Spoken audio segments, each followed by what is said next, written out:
Hey guys, once again welcome back to my YouTube channel Inside Organon. In today's video, we will be discussing 10 reasons why Dr. Hahnemann was against polypharmacy. Friends, in this video, basically we will be talking about 10 important reasons what doctor Hahnemann considered against polypharmacy और वो कौन से reasons थे जिसकी वजह से doctor Hahnemann ने single और सिंपल डोज को प्रेफर किया। तो चलिए इसी के साथ इस वीडियो को स्टार्ट करते हैं। फ्रेंड्स, कई बार इंपॉर्टेंस ऑफ सिंगल डोज का क्वेश्चन आपके एग्जामिनेशन में आता है, तो आप इस वीडियो को स्किप मत कीजिएगा। ऑल्सो फ्रेंड्स, अगर आपने मेरे चैनल को अभी तक सब्सक्राइब नहीं किया है तो प्लीज इसे सब्सक्राइब कीजिए, बेल आइकन प्रेस करिए ताकि आप इनसाइड ऑर्गेनॉन के अपकमिंग अपडेट्स मिस ना करो। Let's get started.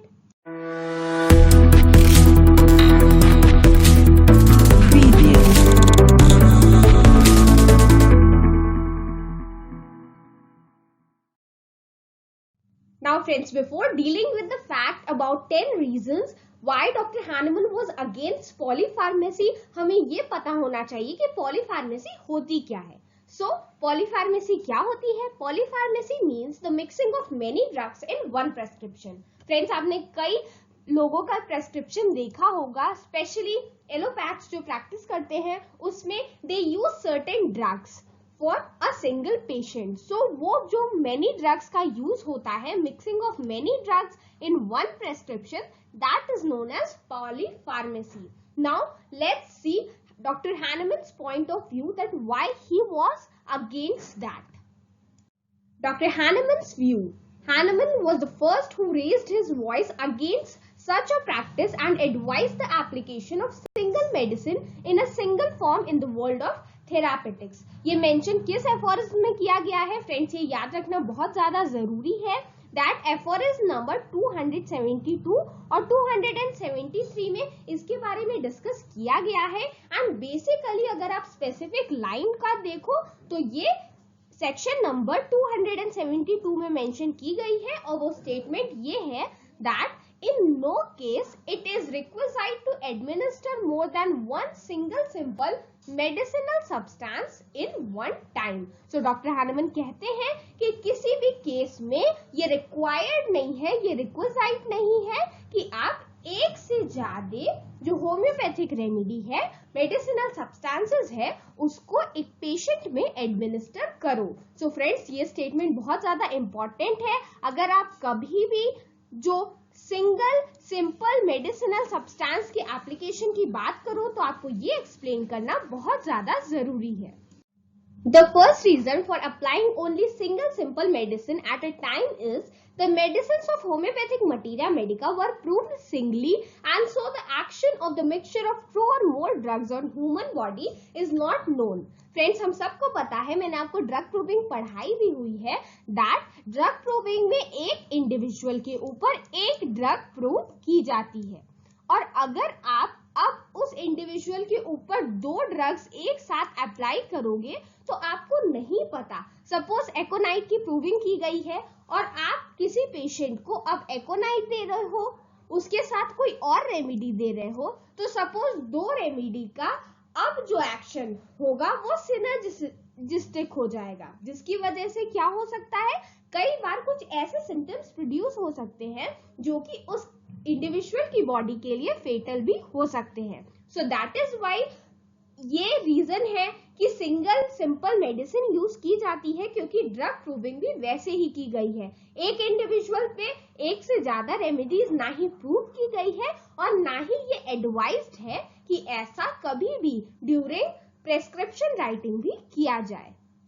Moving on to the second reason, it is more consistent with nature and more rational. ये जो practice है, it is more consistent with nature in the sense ये vital force जो हमारी body की vital force है उसको भी अच्छे से समझ पाती है सिंगल रेमेडी और उसके साथ ही अच्छे से अपना कोऑर्डिनेशन बढ़ा पाती है। एंड ऑल्सो जो नेचुरल डिजीज हमारी बॉडी को इफेक्ट करती है उसको इरेडिकेट करने के लिए अगर सिंगल रेमेडी दी जाए तो वो ज्यादा इफेक्टिव होती है as compared to polypharmacy. Moving on, it is wrong to attempt to employ complex means when simple means suffice. So यहाँ पर लिखा हुआ है दैट अगर आप सिंगल सिंपल रेमेडी के ट्रीटमेंट से एक पेशेंट को ठीक कर सकते हो, so what is the need of using polypharmacy. Doctor Hahnemann कहते हैं कि अगर सिंगल सिंपल रेमेडी सफाइस कर रही है, पेशेंट को ट्रीट कर सकती है, सो what is the need of administration of drugs which can even be fatal for a human being. It helps to promote the knowledge of the medicines through the study of new symptoms produced due to the administration of a partially similar medicine when not chosen in strict conformity of similarity of symptoms. तो यहाँ पर ये explain किया गया है that जो knowledge है medicine की, जो कि स्टडी से हमें मिली है, ड्रग प्रूविंग से हमारे पास आई है, produced due to the administration of partially similar medicine when not chosen in strict conformity of similarity of symptoms. So ये क्या करता है, ये रीजन हमें बताता है कि सपोज आपने एक रेमेडी एडमिनिस्टर की, तो उसकी वजह से अगर कुछ नए सिम्टम्स भी आ रहे हैं, तो आप पार्शियली सिमिलर मेडिसिन को भी अच्छे से समझ सकते हो कि वो और कौन कौन से सिम्टम्स को प्रोड्यूस कर सकती है. So this is also one of the advantage of applying only one single simple medicine.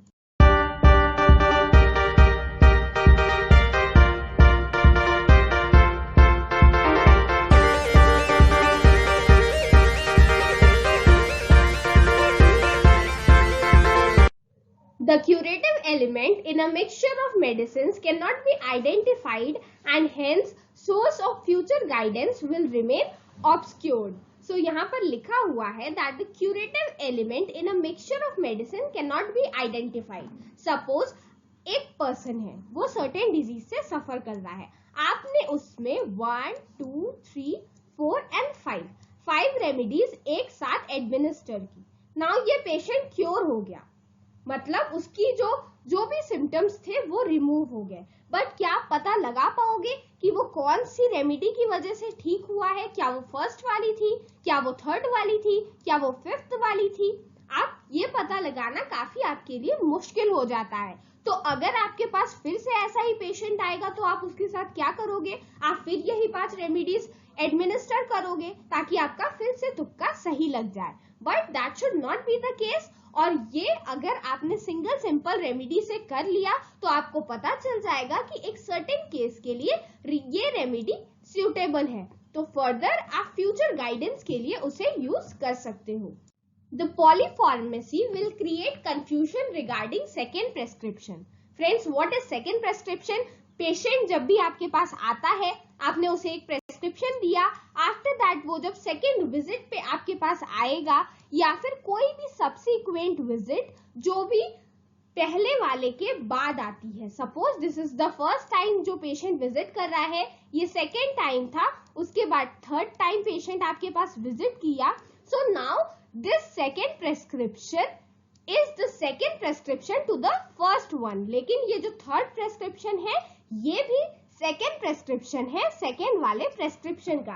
Friends, I have explained second prescription more briefly. आप चाहे तो उसे वीडियो के फॉर्म में मैंने आई लिंक पे शेयर किया है, आप उसे विजिट कर सकते हो. वो भी एक इम्पॉर्टेंट क्वेश्चन है जिससे कई बार एग्जामिनेशन में पूछा जाता है. So polypharmacy will create a confusion regarding second prescription. कैसे ये होगा?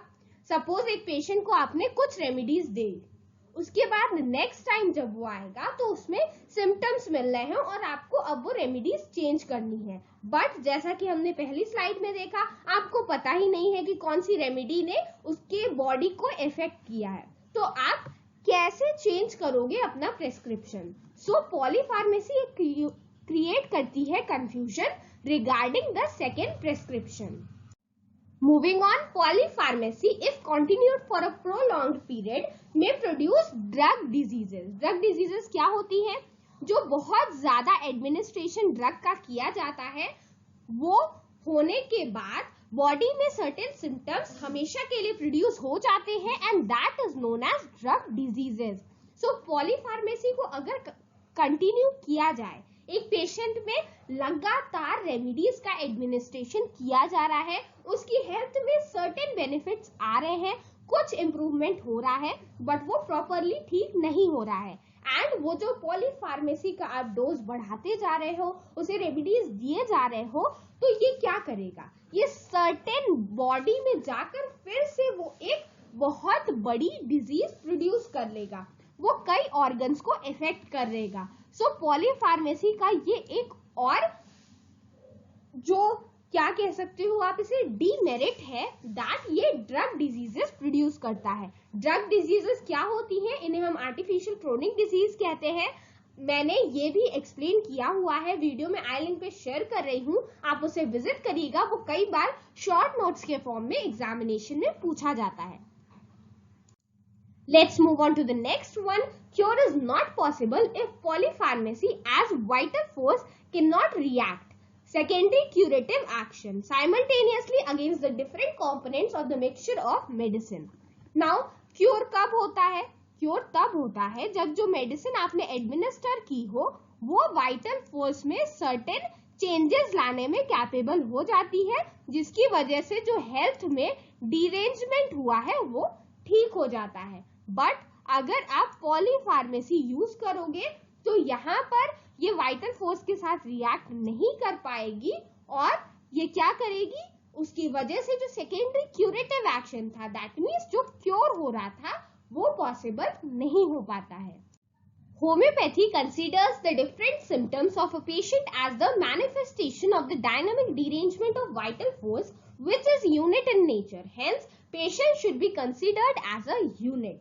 Friends, यहाँ पर लिखा हुआ है दैट जो होम्योपैथी है ये कंसीडर करती है कि पेशेंट के जो भी डिफरेंट सिम्टम्स आ रहे हैं वो वाइटल फोर्स की जो डिरेंजमेंट है उसको दर्शाते हैं और वो एक यूनिट है नेचर में। दैट मीन्स वो सारे सिम्टम्स मिलके एक सर्टेन मेडिसिन के ऊपर हमें पॉइंट आउट करते हैं, दैट मीन्स हमें डायरेक्ट करते हैं। तो हमें पेशेंट को भी एक यूनिट के तौर पर समझना चाहिए, उसके सारे सिम्टम्स को एक तरह से एनालाइज करके उसके बाद ही एक मेडिसिन की तरफ जाना चाहिए और ना सिर्फ पॉलीफार्मेसी को एडमिनिस्टर करना चाहिए। दैट मीन्स एक बार में बहुत सारी रेमेडीज ना एडमिनिस्टर करके एक पेशेंट पे, patient should be considered as a unit. Patient को हमें एज अ यूनिट कंसीडर करना चाहिए और उसके बाद ही हमें रेमेडी एडमिनिस्टर करनी चाहिए। This is the concept of homeopathy. This is what a true homeopath follows. Only one remedy can be the most similar at a given time in a particular patient, exhibiting a definite picture. Hence, if a single medicine be most similar to the complete picture of the patient, then what is the utility of applying several medicines at a time? यहाँ पर लिखा हुआ है, ये बात हम previous एक slide में देख चुके हैं, दैट अगर जो पेशेंट की, जो पर्टिकुलर पेशेंट की एक जो डिजीज की डेफिनेटिव पिक्चर है, उसके लिए अगर सिंगल और मोस्ट सिमिलर रेमेडी प्रेस्क्राइब की जा सकती है जो कि complete picture of the patient के साथ मैच करती है, सो what is the need of applying more than one medicine? तो फिर जरूरत ही क्या है एक से ज्यादा रेमेडीज अप्लाई करने की? अगर आप ठीक हो जा रहे हो किसी भी चीज को रिपेयर करने के लिए, सपोज एक फ्लावर पॉट है वो टूट गया, आपको उसे रिपेयर करने के लिए आपने कुछ ऐसी चीजें यूज की जिसकी वजह से सपोज आपने फेविक्विक यूज किया और वो फ्लावर पॉट फिर से वापस जुड़ गया। नाउ आपको और किसी भी एडहेसिव्स की जरूरत नहीं पड़ेगी क्योंकि वो सिंगल फेविक्विक ने आपका काम कर दिया है। That is what I am trying to explain here कि क्योंकि वो सिंगल मेडिसिन वो काम कर सकती है, so what is the utility of applying several medicines at a time? जरूरत ही क्या है, आप जब एक रेमेडी से ट्रीट कर सकते हो। If a similar medicine is selected on the basis of complete picture of the disease, अगर आपने जो सिंगल रेमेडी सेलेक्ट की है वो कंप्लीट पिक्चर ऑफ डिजीज के साथ मैच करती है और वो क्योर को अफेक्ट करने के लिए कैपेबल है, बट अ फ्यू और मोर लेस सिमिलर मेडिसिन, लेकिन कुछ कम सिमिलर मेडिसिन अगर एडमिनिस्टर की जाए simultaneously, that means one after another, may only remove some of the symptoms. जो आप अगर सिंगल रेमेडी एडमिनिस्टर करते हो कंप्लीट पिक्चर के साथ मैच करके, तो वो पेशेंट को क्योर कर सकती है, but at the same place अगर आप लेस सिमिलर रेमेडी को एडमिनिस्टर करोगे तो वो कुछ सिम्टम्स को रिमूव कर पाएगी और पेशेंट को क्योर कभी नहीं कर पाएगी। सिम्टम्स का removal is not mere cure. सिर्फ सिम्टम्स को मियरली रिमूव करना that is not cure.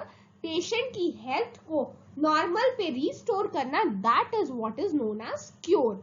So if such a treatment is continued for prolonged period, अगर ऐसा ही ट्रीटमेंट बहुत टाइम तक चलता है, so it may ultimately complicate the case.